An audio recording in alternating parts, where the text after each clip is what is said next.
Let's talk about something truly, undeniably American. Something so ingrained in our daily lives we often overlook its significance, or perhaps we just try to avoid it. It's not baseball, though that's a pretty good guess. And it's definitely not apple pie, as delicious and iconic as that may be.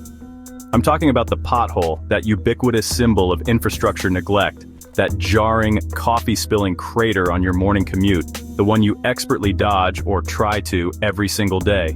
The bane of every driver's existence. It costs Americans over $3 billion a year in car repairs. From tire replacements to suspension work, the damage adds up quickly. It's a hidden tax, a subscription fee for the privilege of driving, a cost we often don't even realize we're paying, on what often feels like a neglected cheese grater. A constant reminder that something isn't quite right. We put a man on the moon, invented the internet, created smartphones that fit in our pockets, and yet can't keep a road flat from point A to B. It seems almost absurd, doesn't it? Potholes are the great equalizer. They don't discriminate based on the make or model of your car. Everyone, regardless of politics, has cursed one. We've all shared that moment of frustration and muttered under our breath. We've adapted, swerving and bracing for impact, developing a sixth sense for road hazards, turning defensive driving into a real-life game of Mario Kart, dodging obstacles just to make it to work on time. But this isn't just about a bumpy ride, it's more than just an inconvenience. It's a symptom of chronic infrastructure neglect, a sign that something deeper is wrong. So, buckle up. We're diving into America's crumbling roads, exploring the root causes of this pervasive problem, how potholes are born, the science behind their formation, why they multiply seemingly overnight, turning a smooth road into a minefield, and what we can do about it, what solutions are available and what actions can be taken. Because while we've accepted potholes as a fact of life, it doesn't have to be this way. Smooth roads are possible. It's a choice that's costing us billions, hours, and the structural integrity of our beloved cars. A choice we can change. Buckle up. It's going to be a bumpy ride. Literally. What is a pothole? It's not just a random hole, it's a science experiment gone wrong. It starts with a tiny crack in the pavement, caused by traffic, sun, or settling ground. Water seeps in, then freezes and expands, pushing the pavement up. When the ice thaws, the pavement settles, but weaker than before. This freeze-thaw cycle repeats, making the void beneath bigger each time. Eventually, a car or truck passes over and the weakened spot collapses. Voila, a pothole is born, ready to devour tires and bend rims. It's a slow, methodical process, like a tiny demolition crew working beneath your tires. Traffic finishes the job, breaking apart the fragile pavement. The result? A minefield of potholes every year. Simple, frustrating, and entirely predictable. And yet, we let it happen. Over and over. Welcome to the science of road decay. Let's talk numbers. Let's delve into the cold, hard statistics that paint a clear picture of the state of our nation's roads. It's not just about a few potholes here and there. We're talking about a systemic issue that affects every driver, every community, and the entire economy. 43% of America's public roads are in poor or mediocre condition. That's nearly half of the roads we rely on every single day to get to work, school, and everywhere in between. These aren't just minor imperfections. We're talking about roads that are actively deteriorating, posing safety risks, and costing us money. Imagine if nearly half your skeleton was falling apart. You'd demand action. You'd be in constant pain, your mobility would be severely limited, and your overall health would be in jeopardy. Instead, we pay a pothole tax, $621 per driver per year, in extra vehicle costs. This includes everything from tire replacements and wheel alignments to suspension repairs and other damage caused by driving on substandard roads. That's more than a new iPhone or a decent vacation, just for the privilege of driving on bad roads.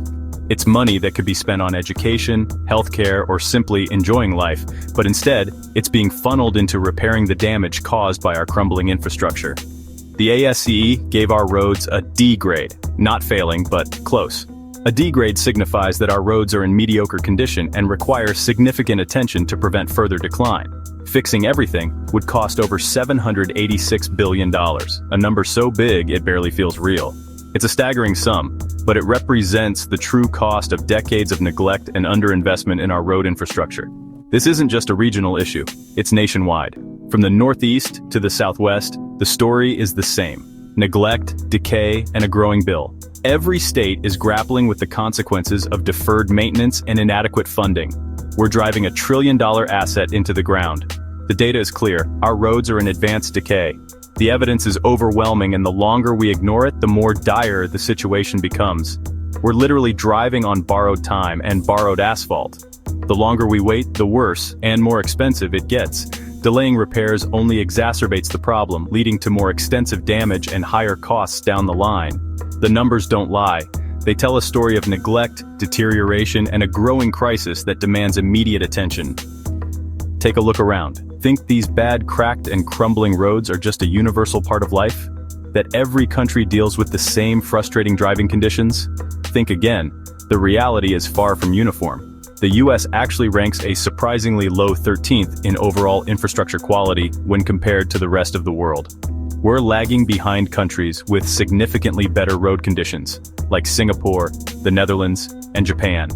These nations have prioritized infrastructure in ways we haven't. Take the Netherlands, a country that's largely below sea level. Despite this geographical challenge, they've managed to create and maintain some of the world's absolute best roads. Their secret? It all boils down to consistent investment and a commitment to innovation. Things like porous asphalt that quickly drains water and the implementation of smart highways with advanced sensor technology. Then there's Japan, a country frequently hit by devastating earthquakes and powerful typhoons. Even after disaster strikes, they demonstrate incredible efficiency. Remember the massive sinkhole that opened up in Fukuoka? They repaired it in just 48 hours? Meanwhile, back in the US, we're often still patching potholes with hot tar and a shovel, essentially using a method that hasn't significantly changed since the days of the Model T. So what's the core difference? The answer is that other countries treat their infrastructure as a vital, indispensable asset, and crucially, they prioritize consistent maintenance. They understand the long-term value and consistently spend more on upkeep, fully knowing that preventative maintenance is significantly cheaper in the long run than waiting for a complete failure and having to rebuild from scratch. In the US, all too often, we wait for a crisis to emerge, and then scramble to implement a costly and often temporary short-term fix. It's a bit like only going to the dentist when you're in excruciating pain and your tooth is literally falling out. Our fundamental approach is reactive, constantly playing catch-up instead of being proactive and planning for the future. The inevitable result is endless cycles of repairs, a constant stream of wasted money, and roads that never truly improve in any meaningful way. We're not losing this battle because we lack the ability to fix roads. We're losing because, as a society, we simply don't prioritize infrastructure maintenance and improvements. The rest of the developed world has already shown us exactly how it's done and proven that it works. We just need to learn from their successes and finally follow their lead. If maintenance is the answer, why aren't we doing it? First, the money. Road funding relies on the gas tax, which hasn't increased since 1993. Cars are more fuel efficient and electric vehicles don't pay gas tax at all. So, less money comes in while costs keep rising. We're trying to fix 2025 problems with 1993 dollars. Then, politics. New projects get ribbon cuttings and headlines. Maintenance is invisible and boring. Politicians chase the shiny new thing, not the unglamorous work of upkeep. Finally, bureaucracy. Responsibility is split between federal, state, and local agencies. Funding flows from the top, but local agencies do the work, often with too little money. Everyone blames someone else and nothing gets done. The result? Inaction and decay by design. Our system rewards neglect and short-term thinking, and the potholes just keep growing. Crumbling roads cost us more than just car repairs. That's $621 per year. It's tires, suspensions, rims money that could go elsewhere. But it's also about safety. Potholes cause thousands of accidents and injuries every year. Swerving to avoid a crater can mean a collision or worse. The economic impact is huge. Every product you buy spends time on a truck. Bad roads slow, freight increase costs, and those costs get passed on to you. You pay a hidden pothole premium on everything. Then there's lost time traffic jams from emergency repairs, and slowdowns cost billions of hours. It's stress, lost productivity, and a lower quality of life. Our failure to maintain roads is an erosion of daily experience. It's a problem we all pay for every day. Experts agree. The problem isn't knowledge, it's political will and investment. Asset management is key. Treat roads like a valuable portfolio, track their condition, and fix problems early. Seal a crack for a few dollars, or wait and pay 100 times more to rebuild. Modern tech lasers, cameras, and data lets us predict and prevent potholes, not just react to complaints. It's about being smart with limited resources, not playing endless whack-a-mole. The gas tax is outdated. Alternatives like a vehicle miles traveled (VMT) fee are being discussed. VMT charges drivers by miles driven, not gas used fairer for electric and fuel-efficient cars. It's a complex transition, but necessary. We need a national conversation about sustainable funding. The old way isn't working. It's time for a smarter approach. How do we fix this? The good news, solutions exist. The Infrastructure Investment and Jobs Act was a big step, injecting billions into roads and bridges. But money alone isn't enough. States and cities need to embrace asset management. Dedicate budgets to maintenance, not just new projects. Adopt a fix-it-first policy. Repair what we have before building more. Innovation matters too. New asphalt mixes last longer and use recycled materials. Perpetual pavements have strong bases, so only the top layer needs replacing every few decades. These cost more upfront, but save money long-term. Funding must evolve. VMT fees, tolls, and congestion pricing are being tested.